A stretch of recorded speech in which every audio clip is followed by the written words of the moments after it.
കൂട്ടാറിൽ ആരോഗ്യ പ്രവർത്തകർ സഞ്ചരിച്ച കാർ കൊക്കയിലേക്ക് മറിഞ്ഞ് അപകടം. കട്ടപ്പനയിൽ നിന്നും എത്തിയ ആരോഗ്യ പ്രവർത്തകരുടെ സംഘമാണ് അപകടത്തിൽപ്പെട്ടത്. 2 പേർക്ക് പരിക്കേറ്റു. ഇവരെ കട്ടപ്പനയിലെ സ്വകാര്യ ആശുപത്രിയിൽ പ്രവേശിപ്പിച്ചു. ഇന്നുച്ചയ്ക്ക് 2 മണിയോട് കൂടിയാണ് സംഭവം നടന്നത്. കട്ടപ്പനയിൽ നിന്നും കമ്പംമെട്ട് ഭാഗത്തേക്ക് വരികയായിരുന്ന വാഹനം നിയന്ത്രണം വിട്ട് കൊക്കയിലേക്ക് മറിയുകയായിരുന്നു. 4 പേരായിരുന്നു വാഹനത്തിലുണ്ടായിരുന്നത്.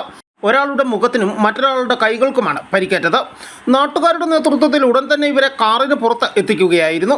തുടർന്ന് കട്ടപ്പനയിലെ സ്വകാര്യ ആശുപത്രിയിലേക്ക് മാറ്റി. പരിക്ക് ഗുരുതരമല്ല എന്ന് ആശുപത്രി വൃത്തങ്ങൾ അറിയിച്ചു.